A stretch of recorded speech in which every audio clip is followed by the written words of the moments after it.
Assalamualaikum warahmatullahi wabarakatuh. Perkenalkan, saya Rizky Permatasari dari kelas Biologi B semester 5 Institut IAIN Syekh Nurjati Cirebon.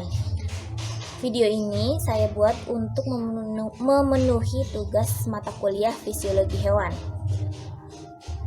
Video ini akan mendemonstrasikan bagaimana pengaruh perbedaan ekstrak daun bandotan terhadap sistem saraf ikan mas dan ikan nila.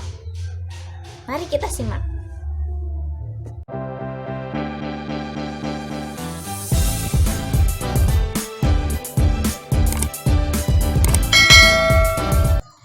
Alat dan bahan yang dibutuhkan dalam praktikum ini diantaranya ada 2 botol ukuran 350 ml,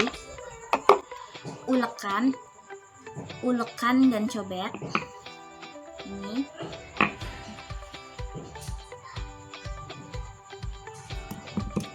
saringan teh, daun bandotan sebanyak 100 gram, kemudian ada air 400 ml yang akan digunakan untuk membuat ekstrak daun bandotan. Kemudian ada ikan nila yang direndam menggunakan air biasa sebanyak 700 ml. Begitu juga dengan ikan mas yang direndam menggunakan air biasa sebanyak 700 ml juga. Setelah itu ada 2 ekor ikan nila dan ikan mas untuk dijadikan sebagai bahan sampel pengulangan agar laporan ini lebih akurat dan tepat. Tuh, ada lagi.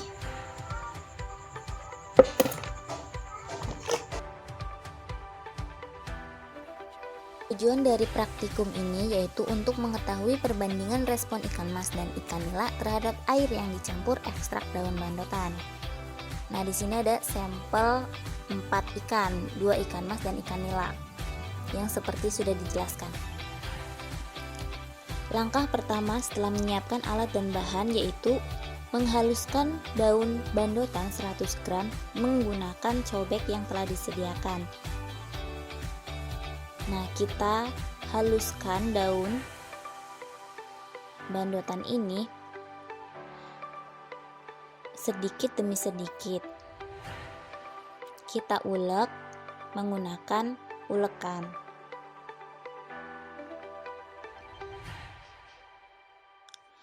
Daun bandotan 100 gram ini digunakan untuk 1 kali percobaan karena pada praktikum ini 2 kali percobaan atau 2 kali pengulangan, maka membutuhkan 400 gram daun bandotan. Disesuaikan saja ya. Begitu juga dengan air untuk pembuatan ekstrak itu menggunakan 700 ml. Nah, itu digunakan untuk 1 kali percobaan. Jadi akan disesuaikan dengan 2 kali percobaan, yaitu ada 2 kali 700 ml air untuk ekstrak. Kita masukkan air untuk ekstrak, lalu kita campurkan agar daun bandotan dan air tercampur merata. Lalu kita saring menggunakan saringan teh. 1 botol ini itu berukuran 350 ml. Jadi untuk 1 ember yang berisi ikan nanti akan dimasukkan ekstrak daun bandotan dalam 1 botol yang digunakan ini.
malam ke-1, kedua ikan mas memiliki buih yang sangat banyak dengan ukuran yang kecil. Pola pergerakannya itu di atas permukaan air dan pergerakannya cukup banyak.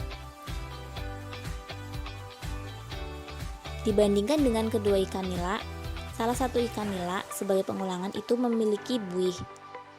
Namun yang pertama itu tidak. Kedua ikan nila bergerak di bawah permukaan air. Pergerakannya cukup stabil sebelum diberi ekstrak daun bandotan.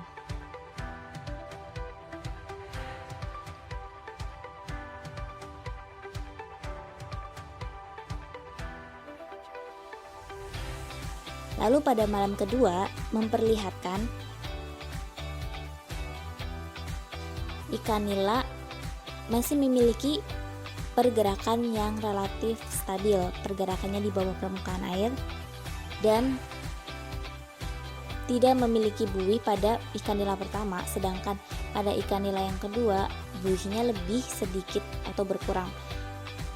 Lain halnya dengan ikan mas. Ikan mas mati satu sebagai pengulangan dan ikan mas yang pertama itu masih hidup dengan pergerakannya yang lebih sedikit dibanding yang pertama atau lebih lambat. Buih yang ada juga sedikit berkurang. Pergerakannya masih di atas permukaan air.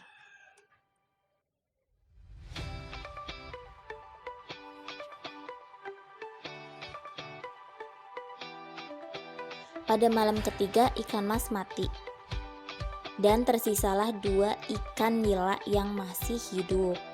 Pergerakannya semakin lama semakin banyak dan bergerak di atas permukaan. Terdapat buih namun tidak terlalu banyak.